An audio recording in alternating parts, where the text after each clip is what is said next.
আপনারা যারা এখনো ভোটার হন নাই, বিভিন্ন দালাল ধরে টাকা পয়সা খরচ করে নানান জায়গায় ভোটার হয়েছেন, তার জন্য সুখবর। এখন আর কোনো দালাল ধরতে হবে না, কোনো টাকা পয়সা লাগবে না। নির্বাচন কমিশন একটা প্রজ্ঞাপন জারি করেছে 2022 সালের পর 2025 সালে আবারও বাড়ি বাড়ি গিয়ে বাদ পড়া ভোটারদেরকে ভোটারে অন্তর্ভুক্ত করবেন। কিছু কাগজপত্র আছে, কাগজপত্র লাগবে, কিছু জটিলতাও আছে, কিছু আবার সহজ বিষয়ও আছে। ভিডিওটি সম্পূর্ণ দেখুন, তাহলে ভিডিওটি দেখলে আপনি আর কোথাও যেতে হবে না। এই ভিডিও থেকে আপনি সম্পূর্ণ তথ্য পেয়ে যাবেন। যারা এখন পর্যন্ত ভোটার হন নাই, তারা খুব সহজেই 2025 সালে হালনাগাদের মাধ্যমে ভোটার হতে পারবেন। ভোটার হতে হলে আপনার জন্ম অবশ্যই 2008 সালের 1 জানুয়ারির আগে হতে হবে। যাদের জন্ম 2008 সালের 1 জানুয়ারি কিংবা তারও আগে, তারাই একমাত্র 2025 সালে হালনাগাদে ভোটার হতে পারবেন। এবার আসুন, আপনার জন্ম যদি 2008 সালের 1 জানুয়ারি মাসে হয়ে থাকে কিংবা এর পূর্বে হয়ে থাকে, তাহলে আপনি কিভাবে ভোটার হবেন? আপনার কি কি কাগজপত্র লাগবে? প্রথমত লাগবে আপনার জন্ম নিবন্ধন, অনলাইনে থাকা আপনার জন্ম নিবন্ধনটি লাগবে। অবশ্যই আপনার জন্ম নিবন্ধনটি অনলাইনে থাকতে হবে।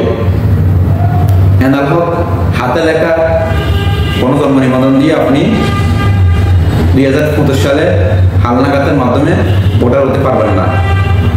এরপর লাগবে আপনার পিতামাতার জাতীয় পরিচয়পত্র।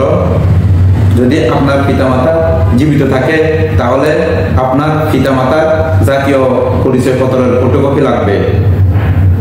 প্রয়োজন ক্ষেত্রে তাদের জন্ম নিবন্ধন লাগতে পারে। আপনার পিতামাতা যদি মৃত হয়ে থাকে, মনে করেন আপনার পিতা জীবিত, মাতা মৃত, কিংবা মা জীবিত, মাতা জীবিত, পিতা মৃত, তাহলে যে ব্যক্তি মারা গিয়েছেন উক্ত ব্যক্তির মৃত্যু সনদ লাগবে। আপনার পিতামাতা যদি উভয় মৃত হয়ে থাকেন, তাহলে উভয় মৃত্যু সনদ লাগবে। আপনি যদি পড়াশোনা করে থাকেন, সেই পড়াশোনা আর সার্টিফিকেট লাগবে। তাহলে আপনার শিক্ষা সনদ লাগবে। আপনারা যদি বিবাহিত হয়ে থাকেন, আপনাদের কাফিলনামা লাগবে। স্ত্রী হয়ে থাকলে স্বামীর জাতীয় পরিচয়পত্র ফটোকপি লাগবে, আর স্বামী হয়ে থাকলে স্ত্রীর জাতীয় পরিচয়পত্রের ফটোকপি লাগবে। অবশ্যই আপনাদের কাফিলনামা অবশ্যই লাগবে। আপনার ঠিকানা প্রমাণের জন্য আরো কিছু কাগজপত্র লাগবে।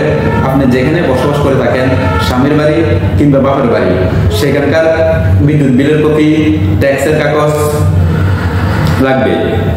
সেখানকার চেয়ারম্যান, পুরসভা, মেয়র, কাউন্সিলর কর্তৃক নাগরিক সনদ লাগবে। প্রয়োজন ক্ষেত্রে আপনি যেখানে বসবাস করে থাকেন, সেখানকার খতিয়ানের ফটোকপিও দিতে হবে। যদি এই কাগজপত্রগুলো আপনার থাকে, তাহলে আপনি 2025 সালে হালনাগাদে ভোটার হতে পারবেন।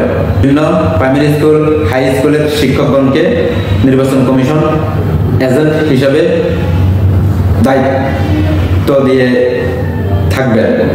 আপনার যদি এই কাগজপত্রগুলো না থাকে, কিংবা আপনার যদি জন্ম নিবন্ধনের সাথে আপনার পিতামাতার নামে কোনো সমস্যা হয়ে থাকে, আপনার নামের সাথে সার্টিফিকেটে যদি কোনো সমস্যা হয়ে থাকে, তাহলে আপনি এই ভিডিওটা পাবলিশ হওয়ার পর থেকেই আপনি আপনার জন্ম নিবন্ধনটি অবশ্যই সংশোধন করে নেবেন। কিভাবে জন্ম নিবন্ধন সংশোধন করতে হয়, কি কি কাগজপত্র দিলে আপনার জন্ম নিবন্ধন খুবই তাড়াতাড়ি সংশোধন হয়ে যাবে, এ নিয়ে যদি কোনো ভিডিওর প্রয়োজন হয়, তাহলে কমেন্ট বক্সে জানাতে পারেন। আমরা এ নিয়েও একটি ভিডিও আপলোড করব। আর আপনার যদি এই কাগজপত্রগুলো সম্পূর্ণ ঠিক থাকে, তাহলে আপনি এই কাগজপত্রগুলো ফিল আপ করে আপনার বাসায় রেখে দিন। আপনি কোথাও যেতে হবে না। আপনার গ্রামে, আপনার বাড়িতেই নির্বাচন কমিশনের পক্ষ থেকে একজন এজেন্ট, প্রতিনিধি, শিক্ষক কিংবা অন্য কেউ আপনার বাড়িতে এসে আপনার তথ্যগুলো যাচাই বাছাই করে ফর্ম 2 ফিল আপ করে আপনার কাগজপত্রগুলো নিয়ে আপনাকে ছবি প্রিন্টারের জন্য একটা রিসিপ্ট দিয়ে দেওয়া হবে। অবশ্যই আপনাকে যে প্রতিনিধি আপনার বাড়িতে গিয়ে আপনার তথ্যগুলো হালনাগাদ করবেন, আপনার তথ্যগুলো সংগ্রহ করবেন, আপনি যে ফর্ম 2টা ফিল আপ করবে, আপনি অবশ্যই সেই ফর্ম 2টা দেখে নেবেন আপনার কাগজপত্রের সাথে ফর্মের তথ্যগুলো মিল আছে কিনা, সেগুলো আপনি ভেরিফাই করে তাহলে আপনি সেই ফর্মে স্বাক্ষর করবেন। এই প্রক্রিয়ার পর আপনাকে একটা ডেলিভারি স্লিপ দেওয়া হবে। সেই ডেলিভারি স্লিপে তারিখ উল্লেখ থাকবে, কত তারিখে কোথায় গিয়ে আপনি আপনার বায়োমেট্রিক অ্যাঙ্গল যে প্রক্রিয়াগুলো আছে, চোখের আইরিশ, হাতের 10 আঙ্গুলের ফিঙ্গারপ্রিন্ট, ছবি তোলা সহ যেসব প্রক্রিয়া আছে সেই প্রক্রিয়াগুলো সম্পূর্ণ করে অনলাইনের মাধ্যমে আপনি আপনার কাঙ্ক্ষিত এনআইডি কার্ডটি আপনি পেয়ে যাবেন।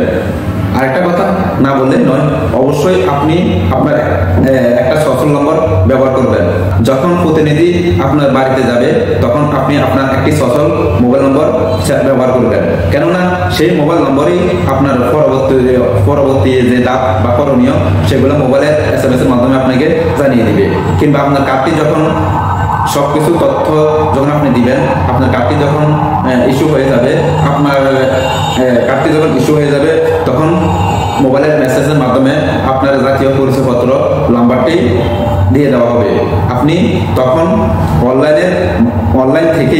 প্ল্যাটফর্ম থেকেই আপনি আপনার কার্ডটি, আপনাদের যদি আরো কোনো কিছু জানার থাকে তাহলে আপনি কমেন্ট করতে পারবেন।